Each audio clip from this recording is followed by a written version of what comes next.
Nós vimos recentemente toda a mídia, toda a televisão, rádio, internet, falando do pacto entre o Bruno e o Macarrão.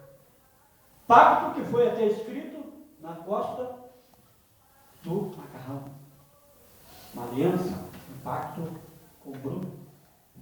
E aquele pacto é um pacto que está valendo até hoje, porque ninguém abriu a sua boca e falou nada do que devia, porque havia um pacto. Outros fazem pactos com o inimigo das nossas almas.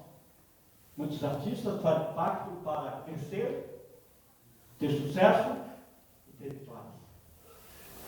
E as vitórias, estas são passageiras, e depois eles pagam o preço por ter feito esse tipo de pacto.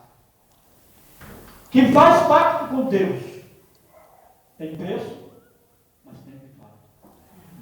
Tem sucesso, tem garantia de que Deus está conosco.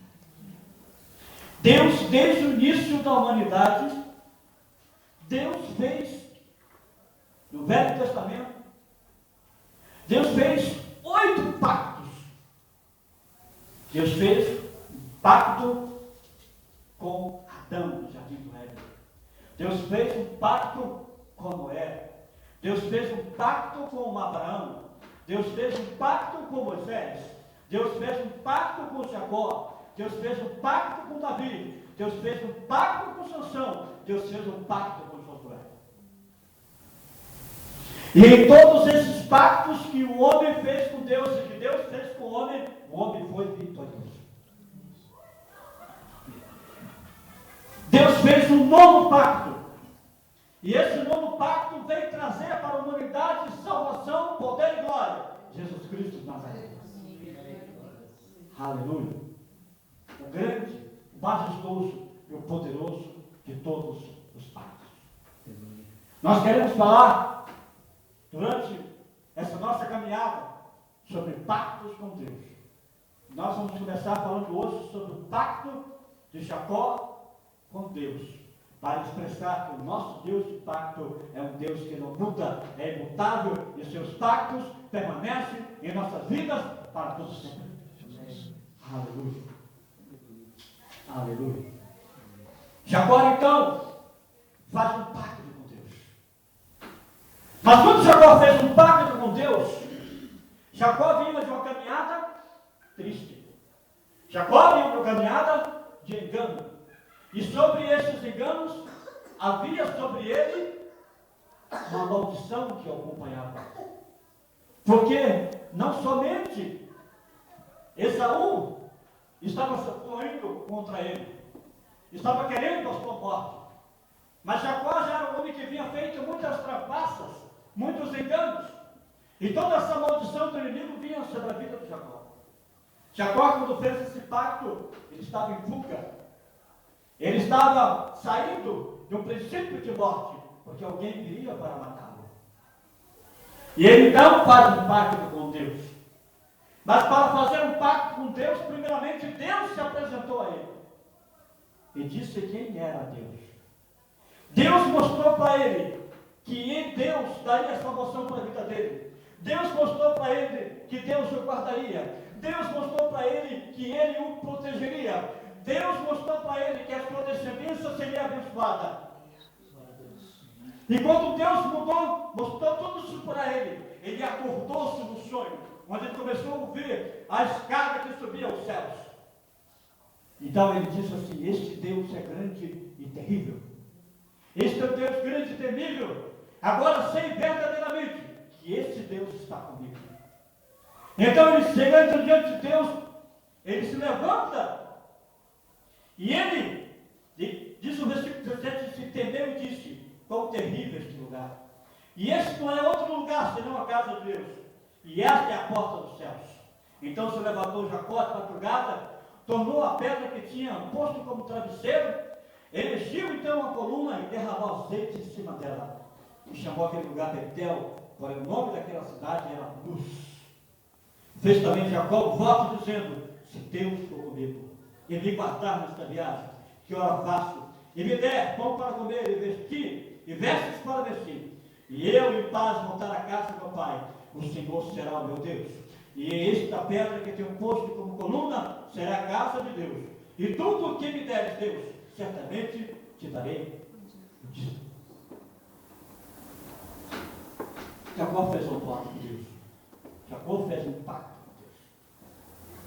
Quando nós fazemos voto, quando nós fazemos aliança, quando nós fazemos pacto com Deus, a primeira coisa que nós queremos é que as bênçãos já estejam sobre nós. E não é assim que se conduz. Porque muitas vezes, quando fazemos um pacto com Deus, é porque estamos com a nossa corda em nosso pescoço em tempo de nos enforcar, em tempo de nos fazer sucumbir. Então nós chegamos a Deus, então fazemos um voto a Ele. Fazemos um pacto com Deus. Mas Deus é um Deus que honra os seus pactos. Jacó então fez um pacto com Deus. Mas Jacó teve dificuldades. Sobrevieram dificuldades sobre Jacó. Jacó, depois daquele momento, ele vai para em direção a Labão, o seu tio, a casa do seu tio, porque seu pai tinha direcionado ele. Disse: olha, você vai para lá, vai para a terra do seu tio, lá é mais fácil para você viver, lá é mais fácil para você se esconder dentro de Esaú, vai para lá. E ele então vai para a casa de Labão. E quando ele chega próximo, ele encontra os homens que estavam à beira, os homens que removiam a tampa do poço, que dava água para os animais. E ele encontra, ele avista então a Raquel, aquela que Deus botou no coração dele que seria a sua esposa. Eu creio que a alegria de Jacó foi muito grande. Disse: Deus começou já a me abençoar, Deus começou já a me prosperar, Deus começou já a fazer algo tremendo sobre mim. Então ele conta para Raquel quem ele era, ajuda ela a fazer com que os animais tomem da água daquele poço, remove aquela tampa, se apresenta e diz quem ele é. E Raquel sai correndo e conta para o seu pai Labão que o seu sobrinho estava nas suas terras. Jacó deve ter dito: agora sim, agora eu estou no mar da bênção. Eu agora estou correndo da bênção. E Jacó então vai e se apresenta a Labão. E Labão, que na verdade significa uma espécie de agente do mal.